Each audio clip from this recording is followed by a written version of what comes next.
groundbreaking museums. Stunning collections and beautiful landscapes. York Museum's Trust is playing a major role in making York a world-class cultural centre. One of the most important things about York is the maturity of its tourism offer, and the role that York Museum's Trust and its sites play in that is incredibly important to us. Thanks to major funding and increased income, we've welcomed thousands of extra visitors to enjoy and be inspired by our collections. We've achieved this by developing new partnerships, using new technology and investing in our museums and gardens.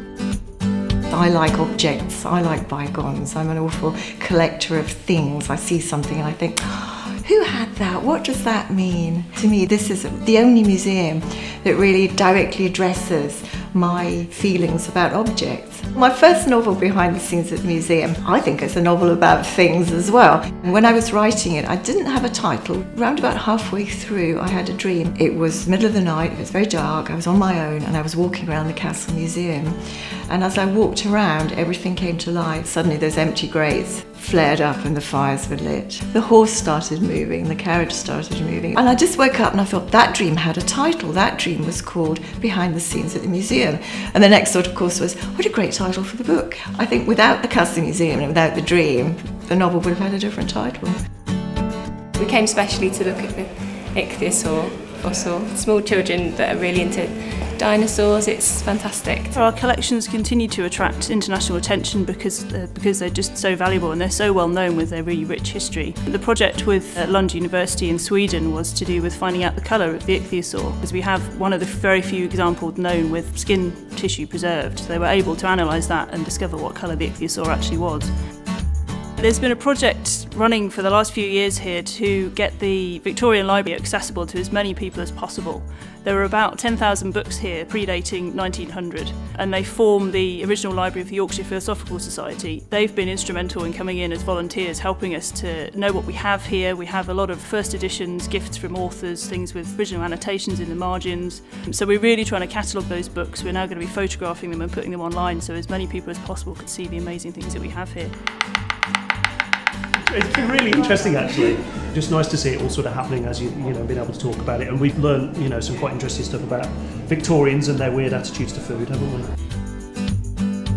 It's really exciting to find something and think about how I might use that in an exciting learning experience with people, to teach them more about our collections and what the objects tell us about the past and what stories they can reveal. It's very important to invest in education in museums because it encourages children to embark upon lifelong learning, and it means that what they learn as children from the museum now, it may spark them to actually come back to the museum as adults. Museums, heritage and culture is all about access for all. So we need our people to be enthusiastic, passionate, outward facing, to carry that message across to the public who come to visit us. It's a really special place within the cityscape. It's a haven of tranquility amongst the bustling streets of York, and it's somewhere where everybody can come and enjoy themselves, and it's part of our job as custodians to make sure that it's still here for future generations to enjoy. It's just got a nice atmosphere. People are doing all sorts of different things in the garden, so it's a place for people to come and relax and to play. The Tansy Beetle project was a really exciting one for the gardens to be involved in. The Museums Trust worked really closely with the Tansy Beetle Action Group. The tansy beetle is such an endangered insect, and it's really great that the gardens can play a part in their conservation. Countryfile spent an entire day filming for a piece at one of our tansy beetle beds, which was really great at raising awareness. There are great plans for extending the garden when the art gallery opens in 2015, and one of the ideas that we have is an edible woodland where every plant will have something that you can eat. That's a way of introducing quite interesting conversations about food sustainability, food production, where your food actually comes from. York Art Gallery is currently undergoing an £8 million redevelopment, and when we reopen in spring/summer 2015, we're going to be bigger and better, so we'll have 60% more display space, a suite of 3 new interconnecting exhibition galleries, a new centre for ceramic art showcasing our internationally important collection of ceramics. It would be great for people to say, oh, I'm not going to London to see an exhibition, I'm going to York Art Gallery. It's a fantastic gallery and it's got fantastic collections. And it's not just our physical spaces that are changing. It's really important to our visitors to redevelop the York Museum Trust website. So we want to reflect all the exciting things that we've got going on in the museums. We have a great social media channel with all our curators and staff. They're really excited about bringing that sort of message to the world and being able to communicate with our visitors. We've got some other really exciting new changes online. For the first time this year, we're now working with Google on their art project, and it's fantastic that we're going to be able to bring our collections not only on our own website but on Google's website to the world. We're really just going to spread the net and try and get our new exhibitions to reach as wide an audience as possible, for the public as well as for academics and researchers. Digital volunteering is a key part of my role. We've been working on a project based on the History Pin platform at the moment, and we've got volunteers taking pictures of our artworks from York and putting them on Google Maps. It means that the public can engage with our collections even when they're not on show. So the future holds more access to more of the things that the Trust has. York Venues is an important part of York Museums Trust, as all income contributes to keeping the Trust self-sustainable. We have all sorts of weddings here, from the fairy tale to the more quirky. We love them all and we welcome everyone's ideas. York Museums Trust is proud to play a key part in the economic and cultural life of York and the region. I think it's important for Museum Development Yorkshire to help other organisations across the region, and in some instances it's really quite quick. So where we've advised people to move a donation box from point A to point B, and that happens straight away. But in other instances it's where we've sown a seed maybe 3 or 4 years previously, and then suddenly we see really wonderful things happening at that museum, and that's a really great feeling.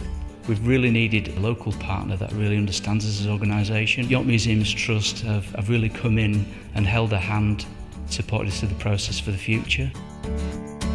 Favourite bit of my job, I think, is making everything accessible to the public. Getting lots of communities in, getting enthusiasts in, and it's really nice to see the excitement on people's face when they see things that they wouldn't normally have access to.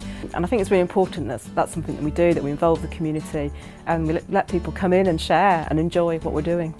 I was very heavily involved in York Mystery Plays 2012, of which York Museums Trust were a major partner. To be outside with the backdrop of St Mary's Abbey gave it an incredibly strong, rooted feeling, medieval York to 21st century York. York Mystery Plays 2012 would not have happened without the partnership of Riding Lights Theatre Company, York Theatre Royal and York Museums Trust. I think over the last 2 years we've had a really exciting time. One of the highlights was the visit by the Queen. York celebrated 800 years of being a city. At the Yorkshire Museum we had a fabulous exhibition about York in medieval times. We have another capital project at the Castle Museum. It's a really exciting project. It's all about the First World War. We were very keen that we would become regional leaders in this. Oh, the Museums Trust and all the city's attractions are hugely important. York has 7 million visitors and we know about 86% of those visit attractions as part of their stay. So the constant variety and change that we see in our attractions is hugely important to making sure those visitors come back again. We're looking forward to building even further on our past successes with our exciting and ambitious plans for years to come. And it's just a really good day out in York. I didn't expect a museum to be like this. Lots of things to do. It's great.